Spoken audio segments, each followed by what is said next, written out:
So the psychologist I had was Robert Sessions Woodward. He was born in Belchertown, Massachusetts on October 17th of 1869.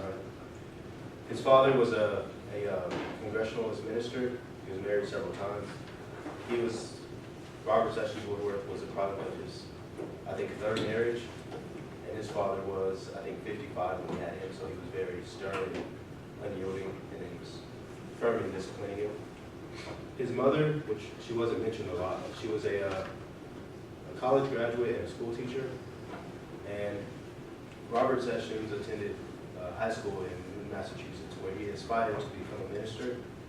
And then, so he enrolled in Amherst College in 1891, where he received his first degree. I guess the degrees in that time were just kind of basic, and they just received a broad overall education. So after he lost his passion to become a minister, he started teaching for a couple of years. When he decided, he had two experiences that changed his career plans. First was G. Stanley Hall. He was presenting on psychology and how it was the new science of psychology and how its emphasis on discovery through investigation. And the second was William James's book on the principles of psychology. I guess that book was popular in his time, so there were a lot of people reading it. And after that, he attended Harvard University in 1895 to 1896, where he received his second bachelor's degree.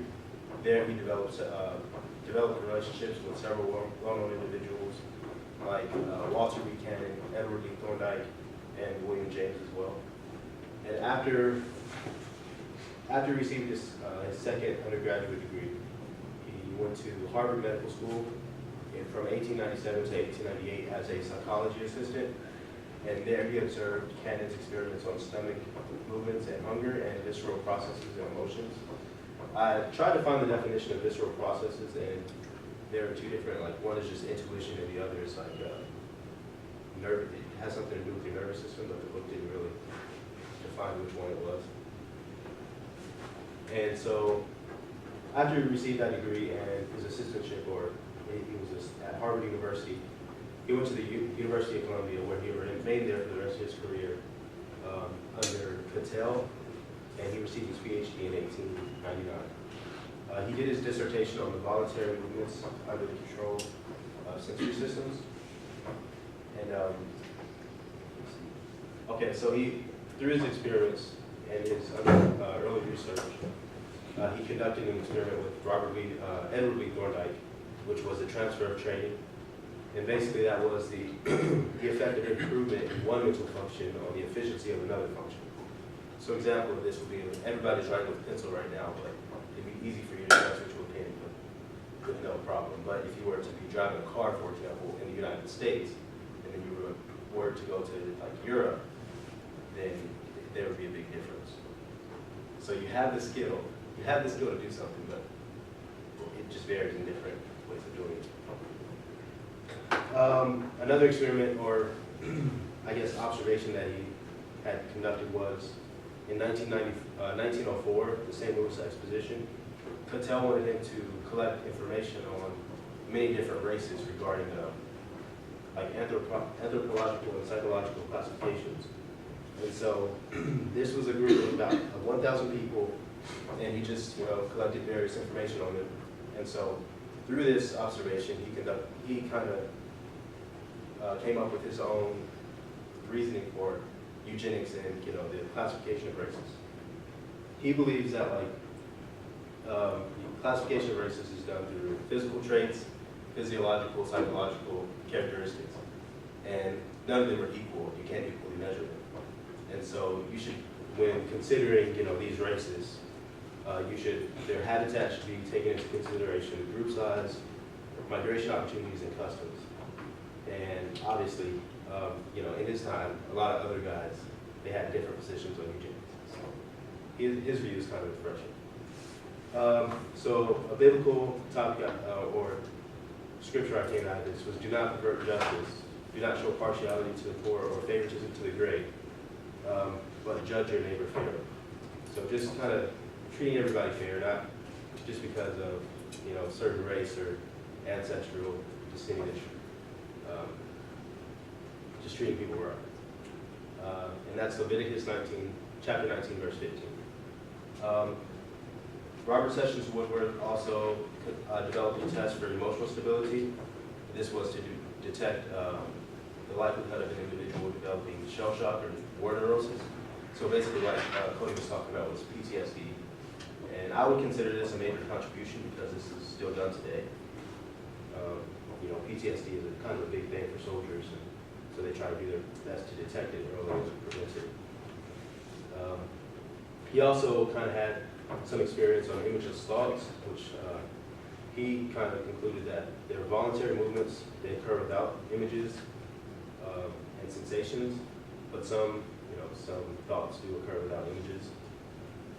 And then he also did some research in motivational psychology and rejected the mechanistic stimulus response principle. And he kind of said that it should be stimulus, organism, response, because there's a stimulus and then there's a different way that organism will interpret stimulus, and then he would respond to it. So an example used in the book is like a gun. You pull the trigger and it fires a bullet, but that doesn't determine the speed of the bullet or things like that. It's the characteristics of the gun that will allow the bullet to travel faster, things like that. And his approach to psychology was, I guess he was considered a functionalist, and so he felt that it was necessary to use any approach best towards like an experiment. So he wasn't set on just using behavioralism or one set of principles. He felt that if one set of principles applies better to this situation, that's what we should use. And he kind of didn't agree with the people that were kind of set in stone on the approach that they used to psychology. And then he retired from the University of Columbia. So his view on education, he kind of felt that functionalism or psychology principles should be used to unify the school of psychology and bring everything together, and they should help one another further their research. And so on page 377 from the book, it says, a quote from Robert Sessions' book, The Middle Road. It says, "Each school is good, though no one is good enough. No one of them has the full version of psychology of the future. One points to one alluring prospect, another to another. Everyone has elements of vitality and is probably here to stay for a long time. Their negative pronouncements we can discount while we accept their positive contributions to psychology as a whole."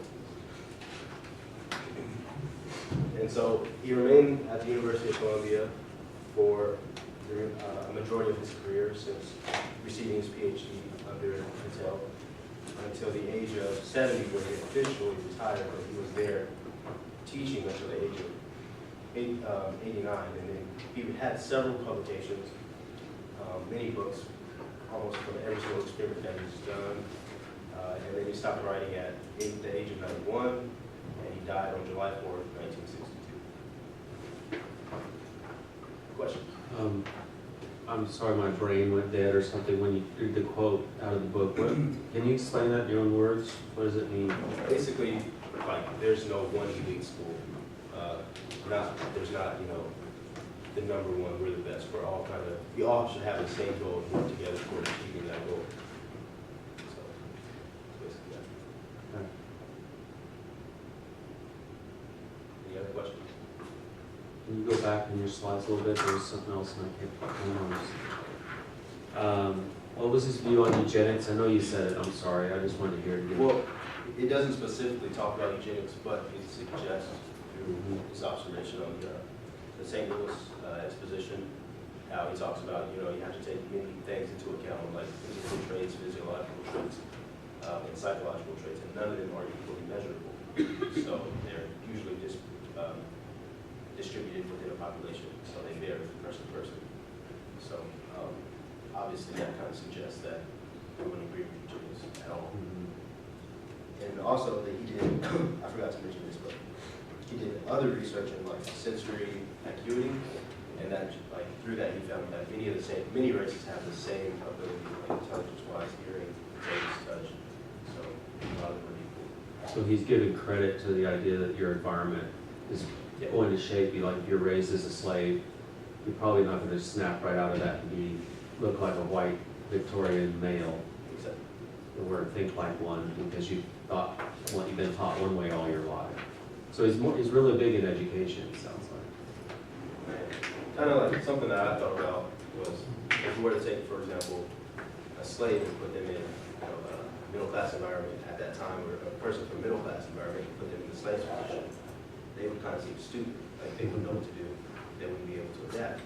But, the slaves adapted to their situations, kind of made inventions and things like that of their own, so. Any other questions you might have?